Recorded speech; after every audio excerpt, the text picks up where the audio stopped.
2008년 금융위기를 겪은 미국 정부는 소 잃고 외양간을 고치는 것이긴 하지만 다시는 소를 잃지 않기 위해서 스트레스 테스트라는 것을 시작했습니다. 매년 은행 건전성을 평가하기 위해서 가혹한 조건을 도입을 하고 과연 이런 극한 상황에서도 은행이 살아남을 수 있을까를 테스트를 하는데요. 올해는 특히 상업용 부동산 리스크가 불거지고 있기 때문에 어떤 조건의 테스트를 할지 많은 주목을 끌고 있습니다.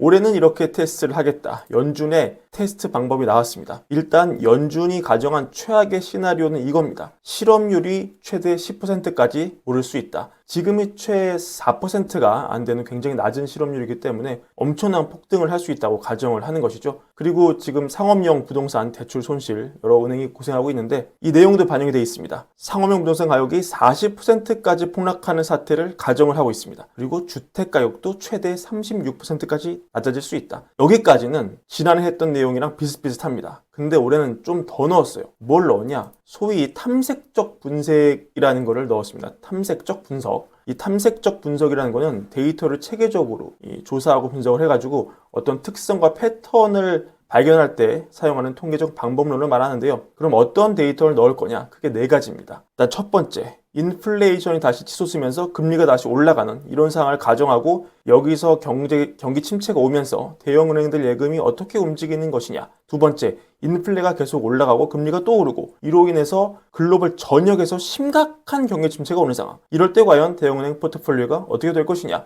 이걸로 끝이 아닙니다. 만약에 5개의 대형 헤지펀드가 도산하면 어떻게 되냐. 이 헤지펀드 5개가 망하는 가운데 글로벌 경제 활동의 감소와 장기 인플레이션에 대한 부정적인 전망이 있을 때 또 5개의 헤지펀드 실패를 가정하면서 미국과 다른 국가에서 심각한 경기 침체가 나올 때 이때 미국의 은행들이 이런 극단적 조건에 어떻게 대응하는지를 평가를 하겠다는 겁니다. 앞서 말씀을 드렸지만 다시 말씀드린 이 실업률 10% 상승, 부동산 40% 폭락 이런 시나리오는 지난해랑 시나리오가 거의 비슷해요. 근데 이 탐색적 분석 4개 시나리오는 올해 특별히 추가한 거거든요. 전통적으로 하던 스트레스 테스트보다 훨씬 넓은 범위의 위험에 대해서 어떤 결과가 나올지 보려고 만든 거죠, 올해. 자, 우리가 사실 답도 중요하지만 질문이 중요합니다. 연준이 지금 우려하고 있는 게 뭔지를 질문을 보면 알 수가 있습니다. 연준이 지금 인플레가 잘 낮아지고 있다. 인플레는 2%를 향한 경로로 가고 있다. 이렇게 얘기를 하죠.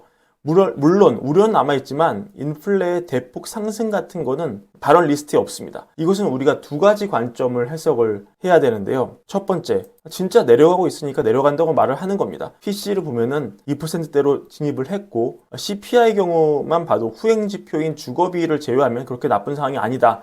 다 맞는 말이고 일리가 또 있습니다. 저희 월가을보 채널에서도 여러분 소개를 해드린 바 있습니다.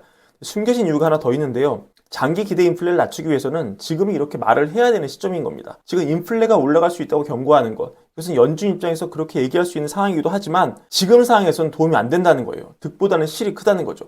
왜냐하면 올해는 피봇을 정말 해야 되고 장기 기대 인플레를 2%로 묶어두기 위해서 사람들 심리를 구태여 자극할 필요가 없다는 겁니다. 미래 인플레가 올라갈 수 있다고 연준이 지금 오피셜하게 얘기를 하면은 잘 잡아놨던 장기 인플레가 다시 꿈틀댈 그런 우려가 있기 때문입니다. 근데 그래도 연준이 한편으로 불안한 겁니다. 그러니까 이런 테스트를 하는 거죠. 지금 테스트 어디에 방점이 찍혀 있습니까? 금리 상승, 인플레 상승. 이 인플레 상승에 다분히 방점이 찍혀 있는 것을 볼 수 있습니다. 그러니까 연준도 만약에 우리 예상이 틀려서 인플레가 재점화되고 다시 장기금리가 불붙으면 도대체 어떻게 되는 거냐, 이것을 탐색적 분석이라는 올해 도입한 새로운 틀을 통해서 보고 싶은 거죠. 결과를 알고 대비하고 싶은 겁니다. 그래서 이번에 나온 이 테스트 항목에는 이런 연준의 두려움이 숨어있다. 이런 점을 캐치하셨으면 좋겠습니다.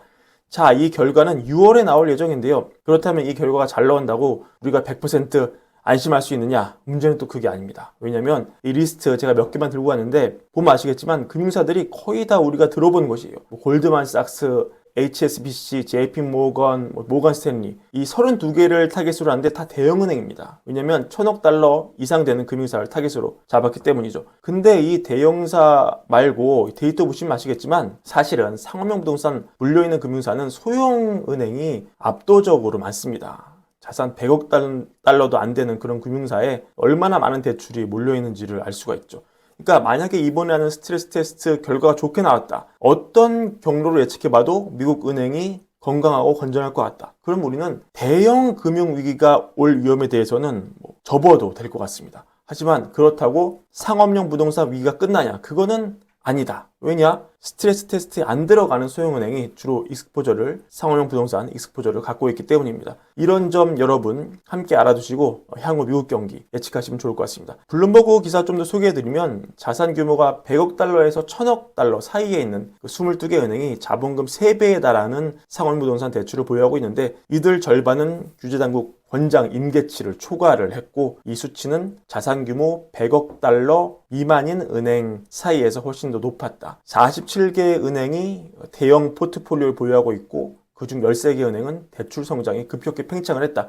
다 작은 은행 얘기죠. 이 그래프 보시면은 요 위에 있는 게 위험한 곳인데 여기 이제 NYCB 얼마 전 문제가 불거진 그것도 있고요. 여기는 이제 M&A 때문에 덩치가 커졌지만 거의 그 작은 은행들이 많이 물려 있다 이렇게 확인을 하실 수가 있습니다. 그리고 제가 오늘 이런 얘기 전해드렸지만 부동산 관련 우려가 월가 전부를 관통하는 그런 핵심 이슈는 아닐 수도 있습니다. 오늘 링리더 블랙록 CIO가 월저널 팟캐스트 인터뷰를 했는데 요약하자면 이렇습니다. 최근 CPI 발표 이후에 블랙록 견해를 좀 알 수 있어서 가져와 봤는데 1번 금리는 5월이나 6월부터 시작해서 3번이나 4번이나 할 것 같다. 예전에는 시장이 연준의 금리 인하 그 기대를 과대평가해서 6번, 7번 찍었지만 이제는 페드 전망만 봐도 현실적인 수준으로 돌아섰다. 올해는 명목 GDP 성장률은 약 4% 내다본다. 이는 2%의 실질 성장과 2에서 약 2.5%의 인플레이션을 포함한다. 이러한 성장 수준은 경제가 극단적인 상황 없이 안정적인 환경을 유지할 것임을 시사하며 주시장의 긍정적인 상황이다. 소매 판매.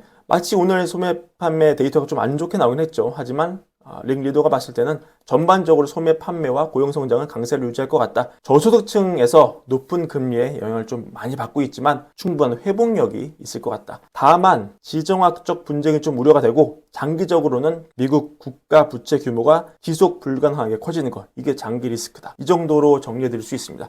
블랙록이 월가 전체 의견을 대변하진 않지만 월가 전반적인 의견은 극단적인 시나리오는 배제하는 분위기죠. 이런 점도 참고하시면 좋겠습니다.